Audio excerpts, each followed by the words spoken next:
Bom dia, boa tarde, boa noite. Oi, gente, como estamos? Eu espero que esteja tudo bem com vocês, tudo tranquilinho, tudo na santa paz de Deus. Olha, a aula de hoje, a videoaula de hoje, eu não me acostumo a falar videoaula, gente, mas a videoaula de hoje vai ser sobre colocação pronominal, tá bom? Na aula passada, nós conversamos sobre pronomes, eu expliquei para vocês quais eram os pronomes, nós tivemos aula 1, aula 2, né? E eu expliquei para vocês os tipos de pronomes e aí, no final dessa aula, eu falei para vocês que nós temos alguns pronomes que vão servir como objeto, né? E que o pronome pode funcionar como retomada. Foi o caso dos pronomes demonstrativos, que tá na aula passada, na aula 2, tá? Então hoje a gente vai falar sobre colocação pronominal, tá? Ocorre o seguinte, gente, uma coisa é fato, falar é diferente de escrever. Isso eu vivo falando com vocês e eu vou me repetir até o final do ano, tá? Falar é diferente de escrever. Ou seja, quando a gente fala, a gente tem uma liberdade. Existe uma liberdade na fala, que é montada em cima de vários pilares que nós conversamos no início do ano, tá bom? No entanto, quando a gente vai escrever, aí vão predominar as regras, tá? E aí ocorre essa questão de colocação pronominal. Ok. Na verdade, essa colocação pronominal, ela vai ser dividida em três tipos. O primeiro tipo, próclise. O segundo tipo, ênclise. O terceiro tipo, mesóclise. Tá? Essa divisão. Bom, antes da gente conceituar cada um deles, tá? Ocorre o seguinte, quando a gente fala, ao falar, tá? A gente tem uma tendência natural a utilizar basicamente só os casos de próclise. É isso. Então, ao falar, tá? É muito natural eu criar essa estrutura. Por exemplo, vamos supor que você tem uma caneta roxa, eu tô precisando dessa caneta roxa, então é muito natural, super natural, eu virar para você e falar coisas tipo: me empresta a caneta roxa, né? E você pode falar para mim não ou me entregar a caneta, uma das duas coisas pode ser. Mas uma coisa é fato, essa estrutura que eu falei aí é muito comum na fala. Ela é extremamente comum na fala, tá? E tem problema quanto a isso? Não, não tem problema quanto a isso. O grande lance é quando a gente escreve, tá? Aí quando eu for escrever, eu precisaria criar a estrutura correta, né? E a estrutura correta nesse caso é: empreste-me a caneta roxa ao escrever. Então, como a gente utiliza muito, tá? Muitos casos de próclise na fala, quando a gente vai produzir redação, quando a gente vai produzir textos, quase instintivamente a gente faz a mesma coisa. A gente sai colocando próclise em tudo. Vamos pôr dessa forma. E no entanto, gente, na escrita não pode ser assim. Então, primeiro, Liliane, você tá falando próclise aí igual uma louca. O que é próclise, tá? Próclise, gente, é quando a gente coloca o pronome antes do verbo, tá? Antes do verbo. Liliane, por quê? Porque existem partículas atrativas. Ou seja, são partículas que vão atrair o pronome para próximo dela, de modo que ela fique antes do verbo. Isso é a definição de próclise, tá bom? Bom, existe também a ênclise, tá? A ênclise, gente, é quando eu coloco o pronome depois do verbo. Ou seja, no caso da ênclise, não existe nenhuma partícula atrativa, nada, então eu vou colocar depois do verbo, certo? Ok? Bom, é o seguinte, é bom deixar claro para vocês, tá? Que no caso da ênclise, acontece normalmente quando o verbo está no infinitivo pessoal, tá? Mas eu vou dar um exemplo direitinho para vocês quando ele tá no infinitivo pessoal. Mas enfim, eu vou explicar isso depois com calma. E por fim, nós temos a mesóclise, tá? A mesóclise é quando o pronome está flexionado no meio do verbo. Você divide o verbo e coloca o pronome no meio, tá? Vai acontecer em 2 tempos, futuro do presente e futuro do pretérito. E é uma forma muito clássica da língua portuguesa, muito clássica. A mesóclise, por exemplo, nós usamos, gente, em convite de casamento, convite de formatura. A gente encontra muito a mesóclise, por exemplo, na Bíblia, tá? Então, por exemplo, o que seria um caso de mesóclise? Por exemplo, tipo, a cerimônia dar-se-á, né, na catedral não sei o que. A gente usa o dar-se-á. Isso aí é um caso de mesóclise, tá? Observa que a gente coloca parte do verbo, separa por hífen, usa o se, depois continua com o verbo. Então isso é uma mesóclise. Bom, tem alguns alunos que me perguntam o seguinte: Liliane, eu posso usar a mesóclise em textos redacionais, alguma coisa assim? Amor, poder pode. Poder pode. O grande lance é que quando você usa a mesóclise, você está usando uma estrutura muito clássica. Isso quer dizer que o teu texto, ele precisa ser pelo menos, ter uma linguagem pelo menos compatível. Senão fica um pouco estranho, né? Você traz uma linguagem mais simples, mais contemporânea. Ah, Liliane, tem problema meu texto ter uma linguagem mais simples, mais contemporânea? Não, seu texto tem que ter clareza, não tem problema. Isso é bobagem, tá? Ah, porque eu gosto de usar umas palavras difíceis, bobagem. Tem que ter clareza, tá? Então, se o texto tem uma linguagem mais simples, mais contemporânea, e de repente tu coloca lá uma mesóclise, fica um pouco assim, discrepante, vamos pôr dessa forma, né? Bom, então, já que você já conceituamos, você já sabe o que é próclise, o que é ínclise e mesóclise. E já entendeu que a gente trabalha muito com a próclise na fala, mas quando a gente escreve, a gente tem que seguir as regras, os casos de próclise, consequentemente, né, de ínclise também. Então, vamos começar com os casos de próclise, tá? Olha, deixa eu falar uma coisa para vocês. Tem um macete, vamos dizer assim, que ele é muito funcional. Ele funciona e ele te dá um gatilho para você pensar rápido, tá? Para que você pense rápido. Ou seja, na hora que você estiver escrevendo, você tem que lembrar, né, das partículas atrativas do caso de próclise. Ah, Liliane, se eu guardar essas partículas atrativas do caso de próclise, é quando eu vou colocar o pronome antes, certo? Certo, porque a partícula vai atrair o pronome. Beleza. Ok. Ah, e se não tiver nenhuma partícula, atrativa, o que eu vou fazer? Você vai colocar o caso de ínclise. Tu vai puxar, tá, a partícula para trás do verbo, ok? Porque não tem nada que atrai, então tu coloca para trás, tá? Depois do verbo, né? Melhor assim. Então, na verdade, esse macete é muito legal, tá? Que é o seguinte, você precisa guardar a seguinte expressão: nariz de.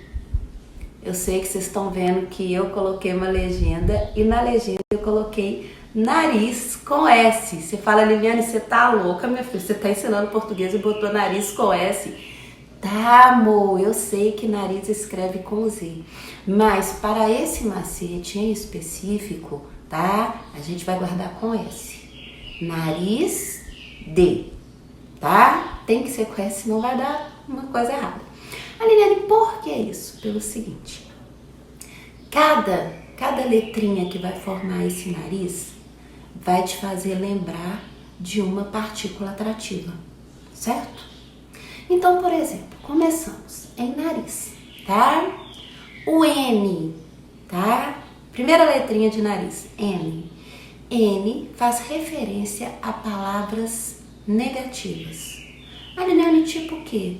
Não, nunca, jamais, palavras de semântica negativa. Elas exercem atração sobre o pronome, tá? Então, por exemplo, não se negue a escrever. Observa, eu usei o não, em seguida eu botei o se. Não se negue e depois o verbo.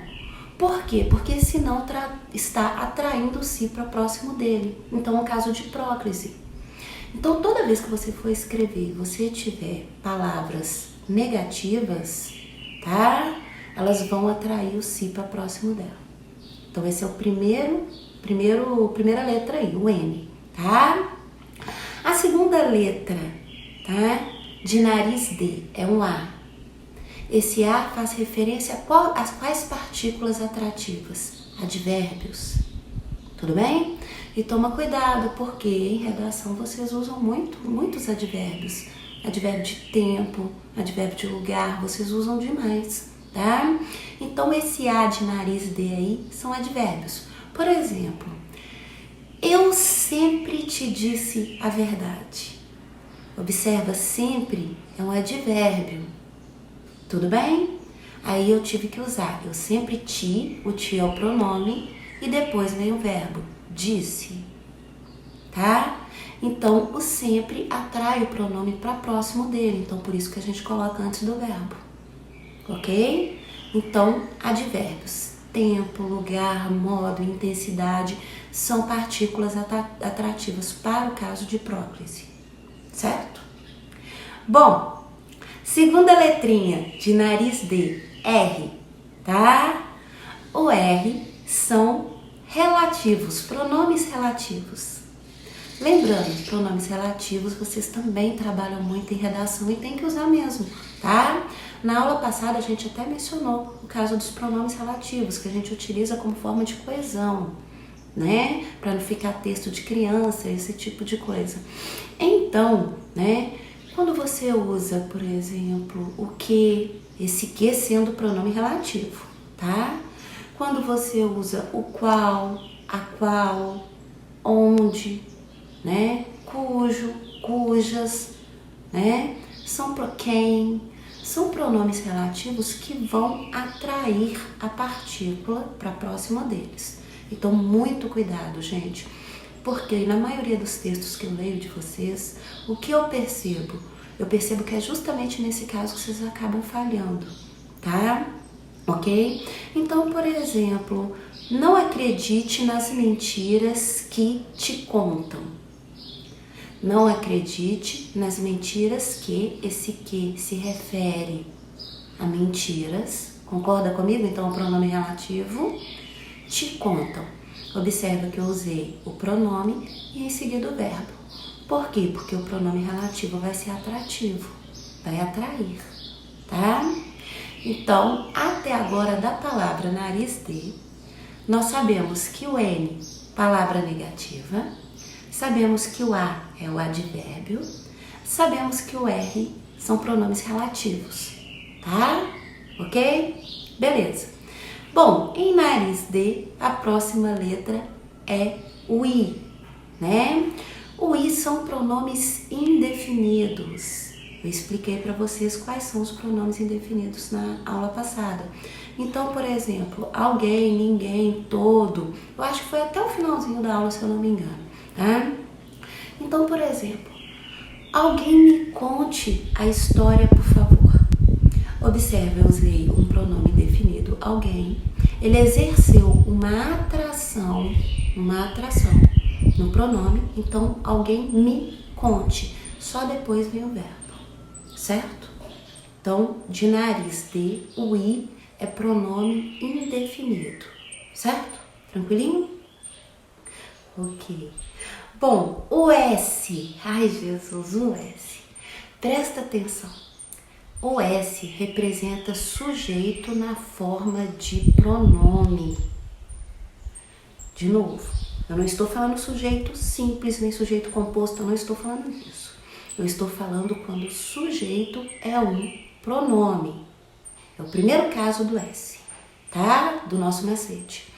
Bom, ou quando temos uma subordinada. Então, por exemplo, ele me empurrou. Foi o que deu, gente. Ele me empurrou, tá? Então, observa que ele é um sujeito, mas é um sujeito na forma de pronome, tá? Então, ele vai atrair o pronome, o outro pronome, para próximo dele, certo?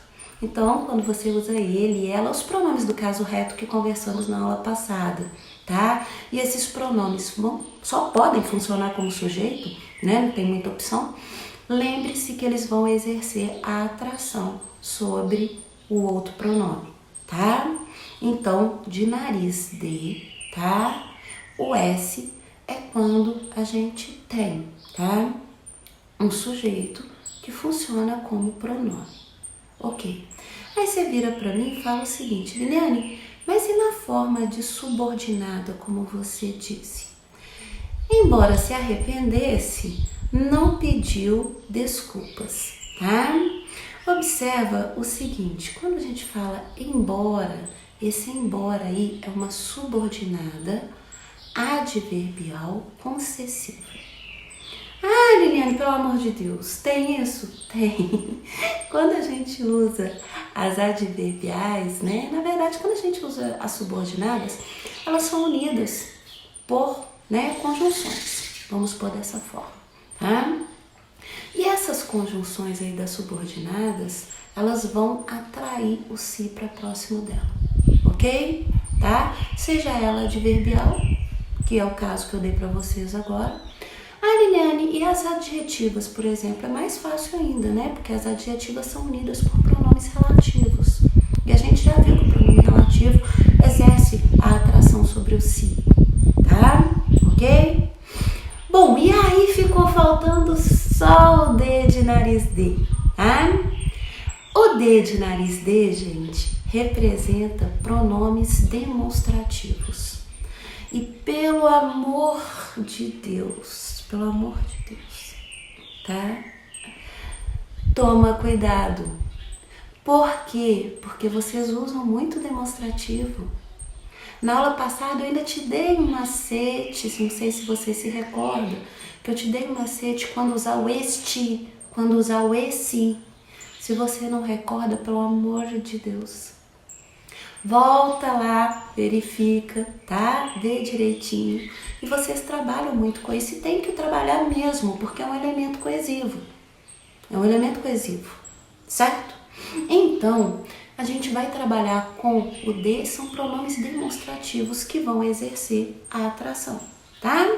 Então, por exemplo, este me parece melhor.